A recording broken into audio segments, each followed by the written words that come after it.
जय श्री राम, जय महाराज जी की। स्वागत है आपका अपने चैनल जय गुरुदेव पर।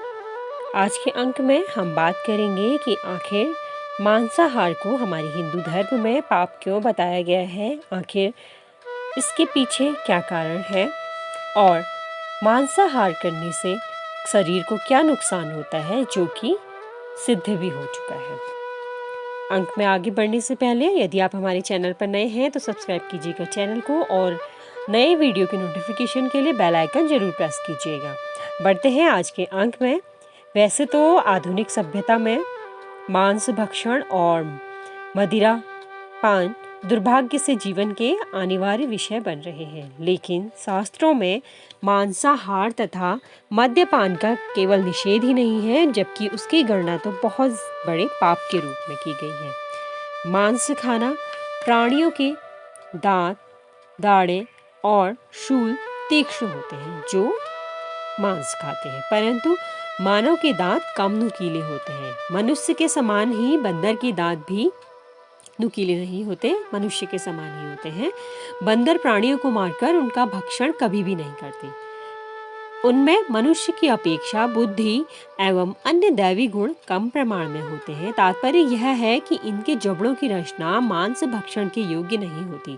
इसके अलावा मांस भक्षक प्राणी और शाकाहारी प्राणी में फर्क यह है कि बिल्ली, कुत्ता, बाघ तथा सिंह आदि जीभ से पानी पीते हैं, जबकि गाय, बकरी, मनुष्य आदि होठों से पानी पीते हैं। दीर्घकाल तक किए गए संशोधनात्मक अध्ययन से यह भी निष्कर्ष निकलता है कि आदमी का जठर और आंतों की आंतरिक रचना केवल तंतुयुक्त आहार, फलाहार एवं शाकाहार के लिए ही कार्य करने के सक्षम होती है। मांसाहार और मत्स्याहार के लिए भी बिल्कुल भी सक्षम नहीं है। इसके अलावा पश्चिम के संशोधकों ने मांस के लिए मारे गए प्राणियों के शरीर में छिपे रोग मानव शरीर पर शीघ्र कब्जा कर लेते हैं।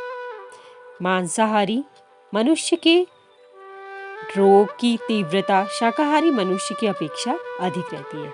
डॉक्टर जोसे ओल्डफील्ड द्वारा प्रकाशित संशोधन पत्रिका में यह बात आग्रहपूर्वक कही गई है। प्रकृति द्वारा मानव के लिए निर्मित अन्न प्राकृतिक रूप में पहचाना जाता है। इसके विपरीत अप्राकृतिक अन्न हानिप्रद होता है। अन्न में निहित प्राकृतिकता जैसे जैसे कम होती जाएगी, वैसे वैसे मानव की प्रतिकर शक्ति घटती जाएगी। मांसाहार अनैसर्गिक खाद्य है, जिसमें गरम मसाले और भरपूर तेल डालकर केवल उसके स्वाद को बढ़ाया जाता है। यानी मूल में जो अप्राकृतिक है वह अधिक अप्राकृतिक होता जाता है। मांसाहार के विषय में एक बात यह भी है कि मांस बहुतांश में रुचिहीन होता है। आहार शास्त्र की दृष्टि से मानव को केवल जायका तथा रसयुक्त पदार्थ ही विहित है। स्वादिष्ट, कटु, तिक्त, कसाय, आम्ल और क्षार आदि विधिक रसयुक्त पदार्थों का सेवन ही उसके लिए लाभदायक होता है। कभी कभी उसके आरोग्य में संतुलन रह सकता है। मांस का कोई भी स्वाद नहीं होता, उसमें अन्य पदार्थ, मसाले, तेल आदि डालकर सिर्फ उसके जायके को बढ़ा दिया जाता है। वैज्ञानिकों का कहना है कि सेंद्रीय घटक त्वरित रूप से सड़ने वाले होते हैं। किसी भी प्राणी का अंत होने के कुछ क्षणों बाद ही उसके शरीर की सड़ने की क्रिया शुरू हो जाती है। इस तरह मांस पेट में जाने पर मनुष्य के शरीर पर विपरीत प्रभाव भी डाल सकता है। इसके अलावा मांस अपना गुण धर्म मानव शरीर में उतारता रहता है। जिस प्राणी का मांस होता है उसके संस्कार, स्वभाव एवं प्रकृति मानव में उभरने लगती है। विशेषतया नित्य बकरी का मांस भक्षण करने वाले व्यक्ति में अतिरिक्त काम वासना उत्पन्न होकर उसके द्वारा कोई बुरा कर्म हो सकता है। ऐसे पाप कर्म करने वाले लोगों में मांस भक्षक व्यक्तियों की संख्या अधिक रहती है। प्राणीजन्य पदार्थों में दूध, अंडे एवं मांस का समावेश होता है। इसमें से मलाई निकाले दूध को छोड़कर अन्य प्राणीजन्य पदार्थों में मेद वृद्धि करने वाले एवं रक्त वाहिनियों में कठोरता लाने वाले स्निग्ध और अम्ल कोलेस्ट्रॉल होते हैं। इससे ब्लड प्रेशर और हृदय की बीमारियां सहज रूप से ही उत्पन्न होने की संभावना बहुत ज्यादा रहती है। मांसाहार पदार्थों के सेवन से स्रावित होने वाले आम्ल मूत्रपिंड, उदर एवं संधिवात आदि विकार भी हमारे शरीर में उत्पन्न कर देते हैं। मांसाहार में से तंतुमय पदार्थ बाहर नहीं जाते। इस कारण मनुष्य में कोष्ठबद्धता तथा आंतों में अलग अलग रोग उत्पन्न होने की भी संभावना बनी रहती है।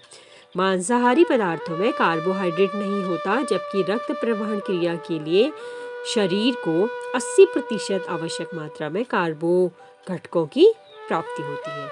इसके अलावा एक विश्लेषण में कहा गया है कि मांस से निकलने वाले यूरिक अम्ल के कारण मधुमेह, अर्धांगवात, आंत्रपुच्छशोथ, संधिवात तथा अपस्मार आदि अनेक रोग अधिक तीव्रता से उत्पन्न होते हैं। शरीर के मूत्रपिंड यूरिक एसिड को बाहर निकालते रहते हैं, लेकिन मांस का सेवन करने से बनने वाले अतिरिक्त यूरिक एसिड को मूत्रपिंड बाहर निकालने में सक्षम नहीं हो पाते। इसी कारण मनुष्य रोगी हो जाता है। मांसाहार से पोषक द्रव्य शरीर में प्रवेश करते हैं, यह मांसाहारियों का दावा है, परंतु उससे भी अधिक यह प्रमाणित किया जा चुका है कि इससे ज्यादा पोषक द्रव्य दूध, केले, हरी तरकारियों एवं तृण युक्त धान्यों से प्राप्त होते हैं। अनेक निरीक्षणों के बाद यह बात भी सामने आई है कि मांसाहार के साथ शराब पीने वाले व्यक्ति का मन अध्यात्म एवं परमार्थ में एकाग्र नहीं होता। इसी कारण योग क्रिया, धार्मिक व्रत, पुष्चरण एवं ध्यान धारणा आदि किसी भी कर्म में उन्हें अपेक्षित सफलता की प्राप्ति भी नहीं हो पाती है। इन सभी कारणों से धार्मिक दृष्टि से मांसाहार, मत्स्याहार और मदिरा पान के विषय में किया गया निषेध सर्वथैव समर्थनीय ही है। आशा करती हूँ कि आज के इस अंक से आपने जरूर कुछ न कुछ सीखा होगा। आगे की वीडियोस में ऐसे ही बने रहिएगा। चैनल को सब्सक्राइब कीजिएगा, लाइक व शेयर कीजिएगा। जय श्री राम, जय महाराज जी की।